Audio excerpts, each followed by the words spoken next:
Hey Oliver, I wanted to leave you some feedback on your rough draft. There's a lot of good things going on um, in in your in your essay here. I I want to leave you some feedback on how to make this thing stronger. So first off, I think you need more context for the image, right? So for me, I pointed you guys in the direction of either choosing a meme, a political cartoon, or an ad. And I'm not sure how this fits into uh, any of those categories. And that's okay. I don't want you to choose another image. This image absolutely works for me, and also what you're doing with it. However, what I do want you to do is create more context for where this image came from. So, is this a result of a Google search? Is this really a meme?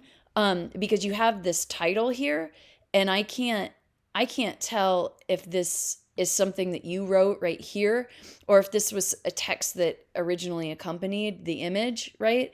Um, because it's almost like we have two titles, and I believe since you took two very different items, uh, cake and chaos, and put them together, I would argue that this is you right here, but I'm not sure what to make of this. So if I had more context in terms of what this image is, where you got it from, I think that that would really help. So and the reader kind of feels dumped into uh, a conversation without enough context. So if you gave a little bit more background information, I think that that would be helpful. Um,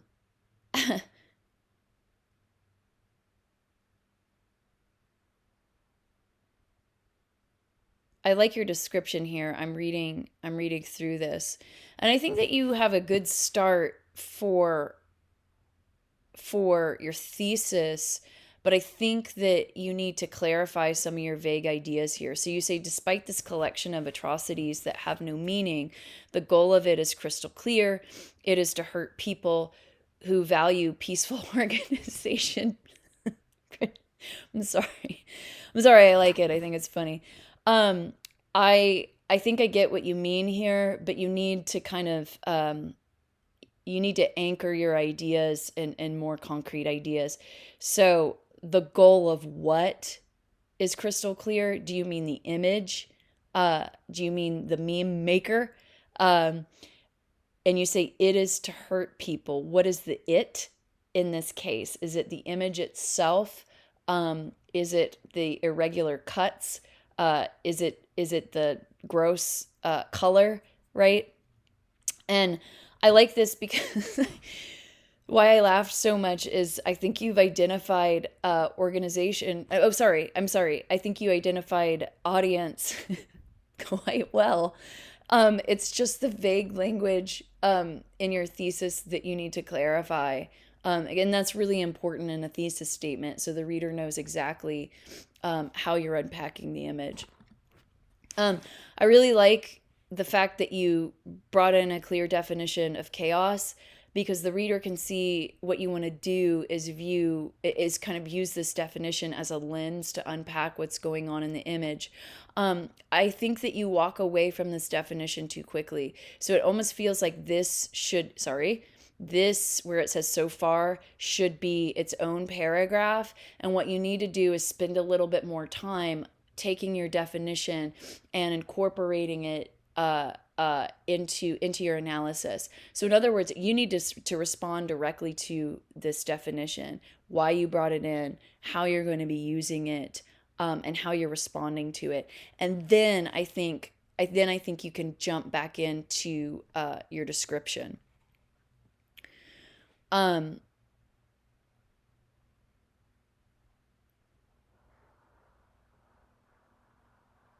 I think that in terms of organization, this paragraph right here, the cutter goes on to make two more cuts. This should actually go up here, right? Or perhaps it should actually go following the initial paragraph that mentions the ghost cut, which will come up later. I think that the critical question of why definitely needs to come after all of the visual analysis. And perhaps the critical question why that paragraph is going to read better following or no, I'm sorry, this paragraph will read better if these two are next to each other. So in short, what I want you to do is rethink the organization of your ideas. As individual paragraphs, they're working really well, but your ideas are bouncing around too much in terms of the organization of the paragraph. Here's something else I'd like you to return to. You, in the thesis statement, you make the argument that this image is supposed to disturb people who value, how did you put it? Organization? Yeah, peaceful organization. You need to return to that idea in your conclusion and more clearly indicate who that group is, and where you see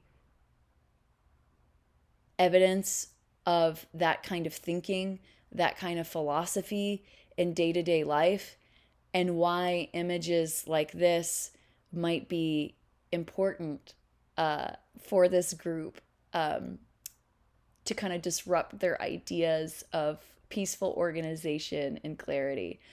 I'm going to take that to a completely different context, but this is why I like what you're doing so much.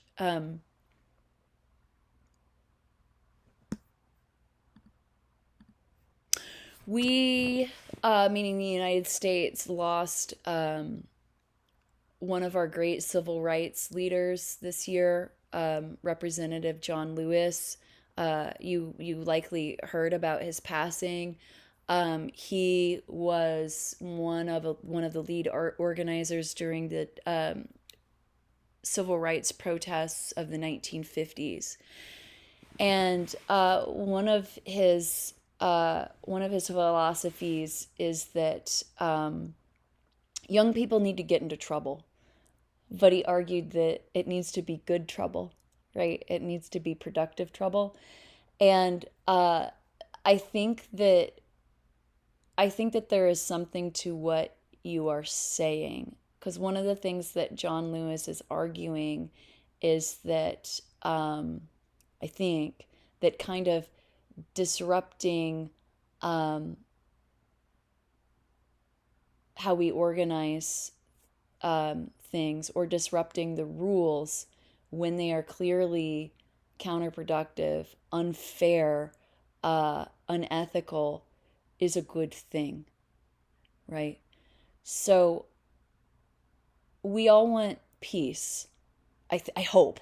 Let me rephrase. I think the majority of us do want peace. But I think one of the things that this image and the ideas that you're playing with is, what moments do we need disruption? What moments do we need peaceful organization to be disturbed? When do we need, as John Lewis would say, good trouble? So I think returning to that idea and the audience and your insights could be a really powerful way to make this. I just realized that I clicked on the wrong the wrong paper. Sorry. I was looking in the other direction while I was talking to you about this. I think that could be a really powerful way to end this paper. But anyway, I think that there's some good things here, but I think clarifying those ideas, working on your organization, will really, really help your piece. All right, let me know if you have any questions. Bye-bye.